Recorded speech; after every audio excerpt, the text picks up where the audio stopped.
Fala galera, Rodrigo aqui com vocês mais uma vez para mais um vídeo sobre análise de dados. E hoje a gente vai voltar um pouquinho para os conceitos por trás da análise de dados, né? Tem muita gente que quer se tornar um analista de dados, mas a pergunta que eu faço para vocês é: você sabe o que está por trás disso? Você sabe o que significa Business Intelligence, traduzindo a inteligência de negócios, mas de onde isso surgiu?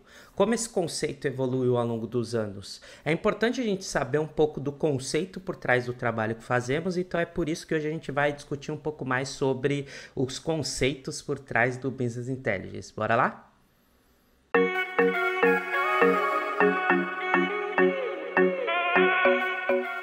Bom, pessoal, para a gente entender o conceito por trás do Business Intelligence, a gente tem que voltar para 1958, tá? Na época, havia um pesquisador que trabalhava na IBM chamado Hans Peter, que ele lançou um artigo, ele publicou um artigo científico chamado a Business Intelligence System, tá? Esse artigo é a primeira proposta do que seria um sistema de BI, do que seria um sistema de inteligência de negócios. Só que, pessoal, a gente está falando de 1958, então imaginem vocês quais eram os desafios daquela época. Naquela época, qual que era o incômodo que o Hans Peter vivia? Ele estava num momento onde todos os dados, as informações das empresas estavam contidos em papéis, né? Então você tinha dentro das empresas aqueles grandes arquivos. Vou até pedir para o nosso editor colocar uma foto aqui desses arquivos que tinham dentro das empresas. Coloca aqui, editor, para o pessoal. Você tinha esses grandes arquivos onde você tinha uma série de documentação lá dentro, e dentro dessas documentações que as pessoas conseguiam coletar dados, coletar informações e tomar decisões. Só que aí, pessoal, imagina uma empresa do tamanho da IBM, por exemplo, uma empresa gigantesca. Como que as pessoas vão conseguir ter acesso a todas as informações para conseguir tomar uma decisão? Era um desafio muito difícil. Então, qual que era a ideia do Hans Peter lá em 1958? Ele propunha o seguinte: vamos pegar todos esses documentos e vamos meio que digitalizá-los, jogá-los para dentro de um sistema.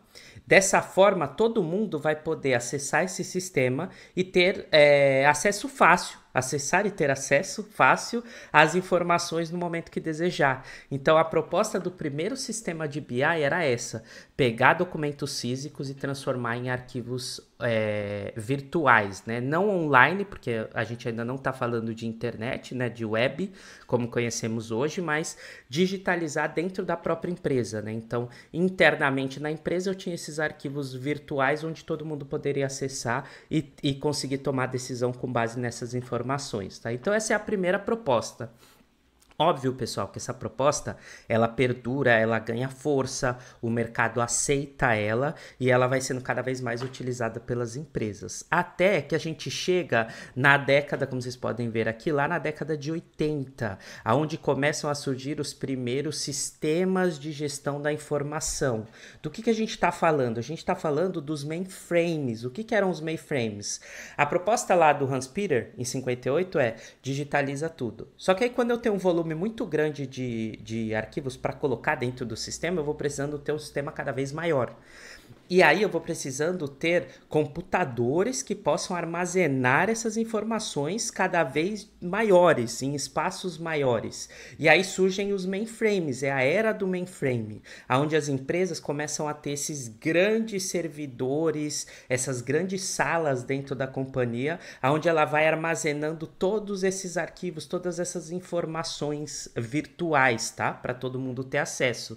Então a gente tem um boom aí dos mainframes, os bancos começam a ter suas transações todas em mainframe. Tem bancos grandes hoje que ainda vivem esse dilema do mainframe e não conseguem se digitalizar no sentido de se tornarem empresas em nuvem, justamente porque os mainframes são tão grandes, que fica difícil você pegar tudo isso e levar para uma nuvem para conseguir disponibilizar para toda a empresa. Então você tem na evolução do Analytics, do BI, esse momento do mainframe, essa explosão do mainframe. O que acaba acontecendo? Dentro das empresas a gente vai tendo cada vez mais desafios. Então o tomador de decisão, ele fala o seguinte, ó, eu tenho todos os meus dados em mainframes, ok.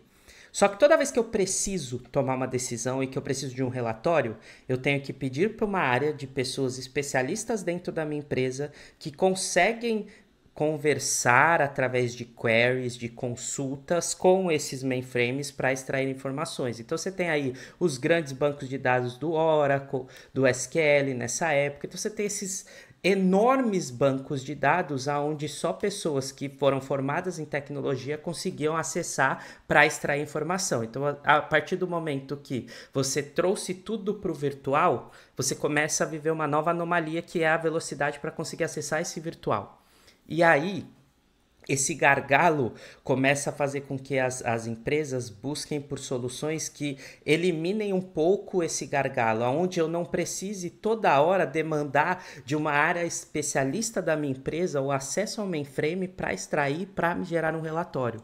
E aí surgem, então, na década de 90, os sistemas de suporte à decisão. Qual que era a ideia aí? É a tecnologia começando a olhar para a tomada de decisão e não mais para a tecnologia em si. Então, num primeiro momento, você tinha a tecnologia pensando em como o mundo físico se tornar um mundo virtual. Agora você tem a tecnologia pensando assim, virtual já está. Como é que eu acelero a tomada de decisão? Chega o momento de pensar acelerar a tomada de decisão. E aí esses sistemas de suporte à decisão, o que eles vão fazer?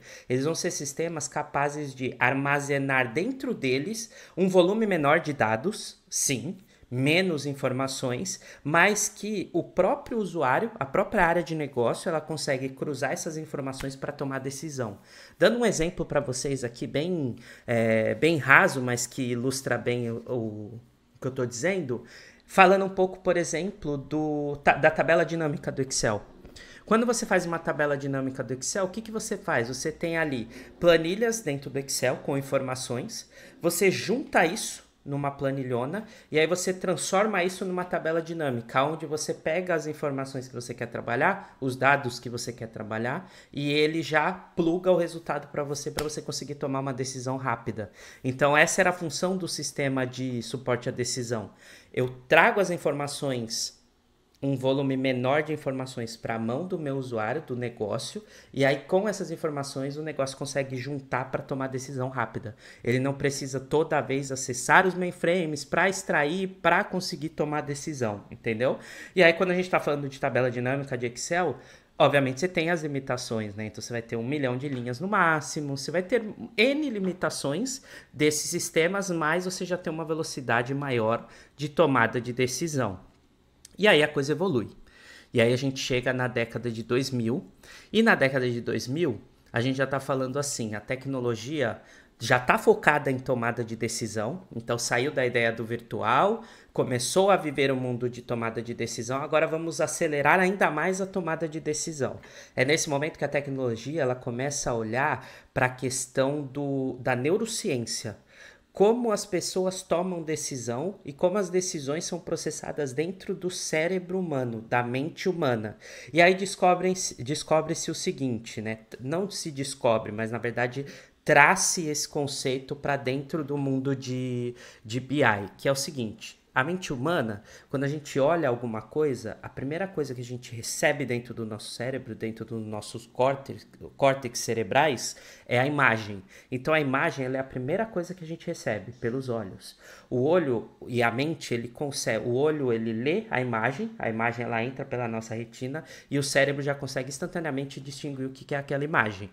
Depois, essa imagem é enviada para um outro córtex cerebral que ele vai decodificar o que está dentro dessa imagem e vai mandar para o nosso cérebro o entendimento do que está dentro daquela imagem. Então, por exemplo, quando você recebe uma tabela de Excel, por exemplo, a primeira coisa que o seu cérebro consegue entender é isso é uma tabela de Excel.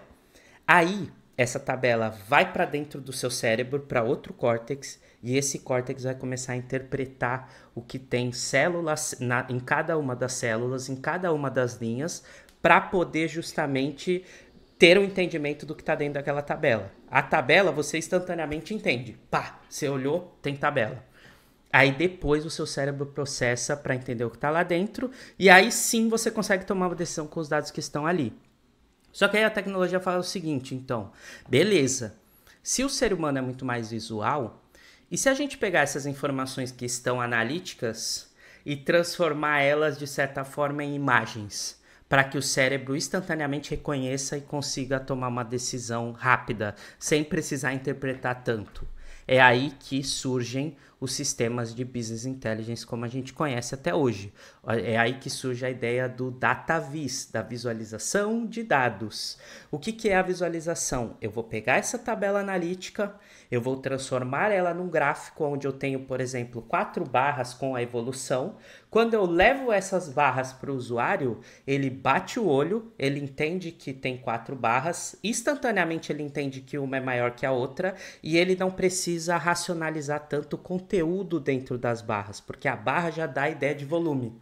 Para entender quanto eu vendi num mês, qual mês eu vendi mais num ano, dentro de uma tabela de Excel, eu tenho que ficar somando colunas, filtrando por meses, interpretando para conseguir decidir. Quando eu tenho isso num gráfico de barras, eu bato o olho e falo, março vende mais, novembro vende menos, janeiro foi meu melhor mês do ano. Instantaneamente, a imagem, você já processa instantaneamente e você entende.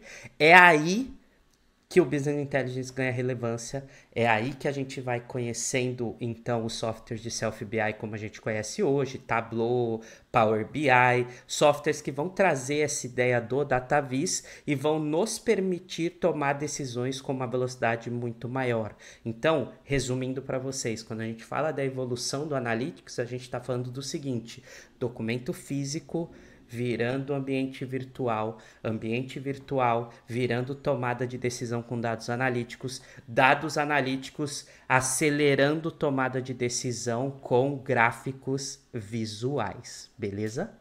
Bom, pessoal, então esse foi um pouco do contexto histórico por trás do Business Intelligence. Espero que você tenha gostado. Se você gostou, não esquece de conferir se você já deixou seu like. Se você não é inscrito, se inscreve no canal. Compartilha esse conceito com mais pessoas que você acha que vai ser interessante. E eu vejo vocês no próximo vídeo. Valeu, galera. Até a próxima. Tchau, tchau.